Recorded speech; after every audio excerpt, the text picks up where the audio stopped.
France was broken, divided, and losing terribly.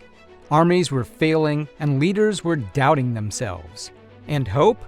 It was fading fast. Then a teenage girl from a small village stepped forward and said she could save it. This is how the peasant Joan of Arc changed France forever. Joan of Arc was born in 1412 in a small village called Domremy. It was a quiet place surrounded by farmland and forests. Her family were peasants. Her father worked the land, and her mother taught her basic skills like sewing and caring for the home. Joan did not go to school. She could not read or write, but she grew up deeply religious, listening carefully to stories about God and the saints. At the time Joan was growing up, France was in serious trouble. The country was divided by internal conflict. Two powerful groups, the Armagnacs and the Burgundians, were fighting for control. On top of that, England was invading and claiming parts of France. The King of France, Charles VI, was often unable to rule due to illness. This made everything worse.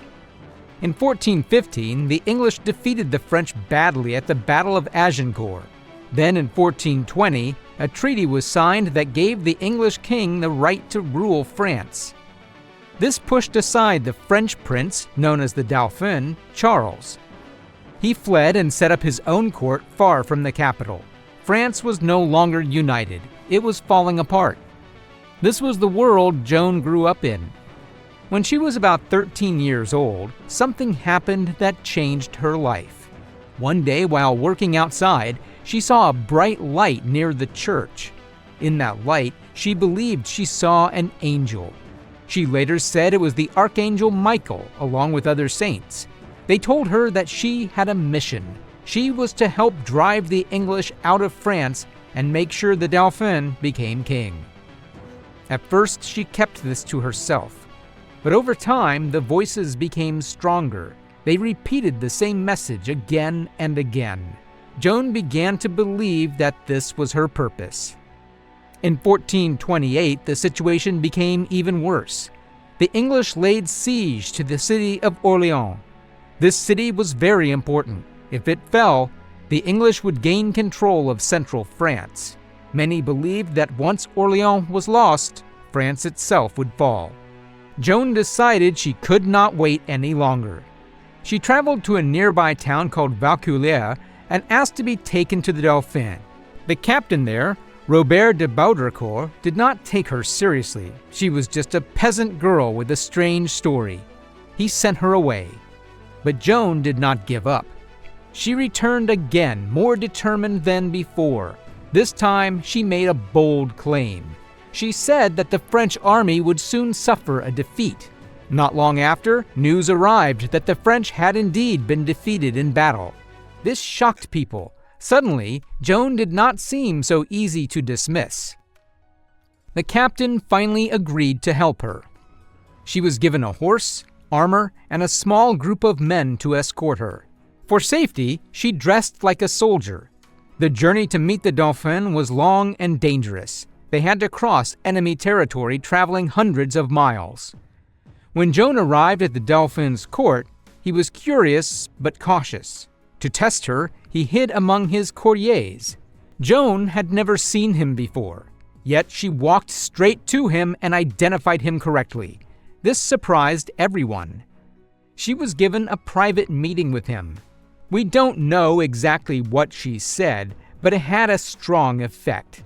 The Dauphin began to believe in her. Still, his advisors were unsure. They wanted to make sure she was not a witch or a fraud.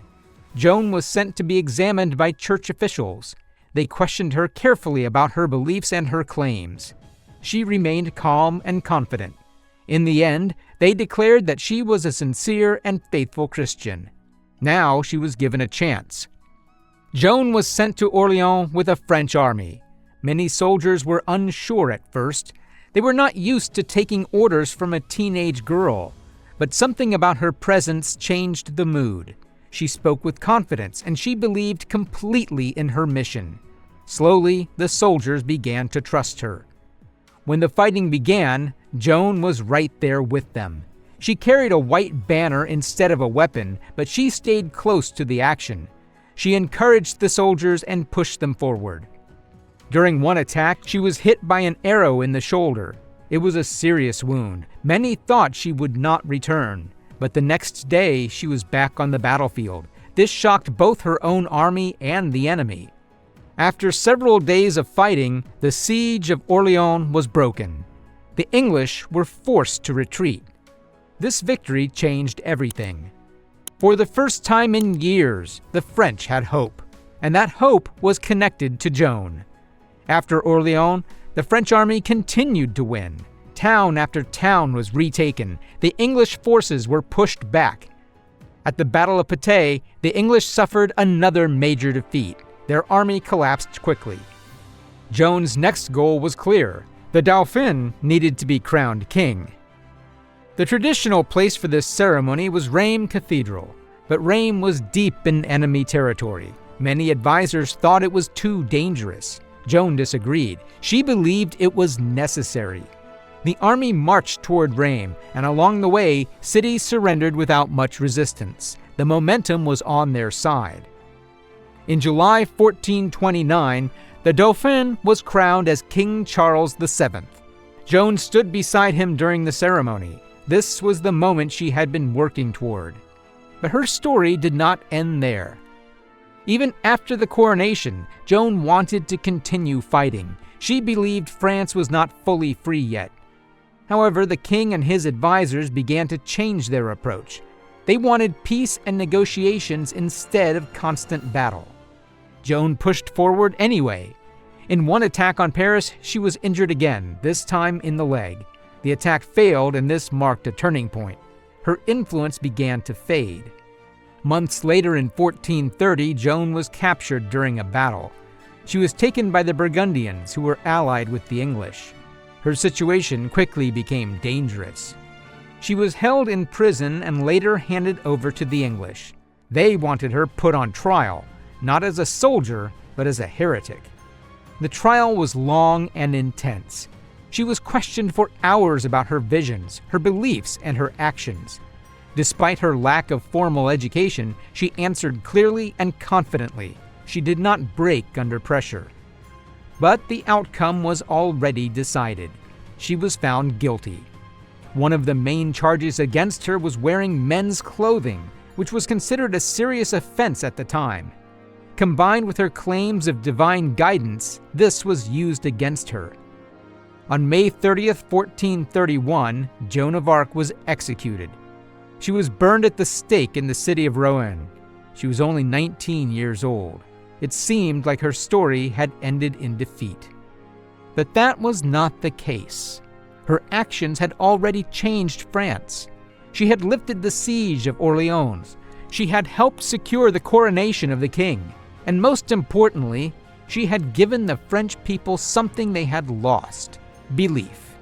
After her death, the war continued, but over time, France regained control of its land. The English were eventually pushed out. Years later, a new trial was held to review her case. She was declared innocent. Her name was cleared.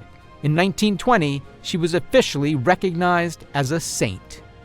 Today, Joan of Arc is remembered as a symbol of courage and determination. She was not trained as a soldier. She had no power, no wealth, and no education. But she believed in her purpose and she acted on it. She changed the course of a war. She changed the future of a nation. And she proved that even someone from the humblest background can leave a mark on history that lasts forever.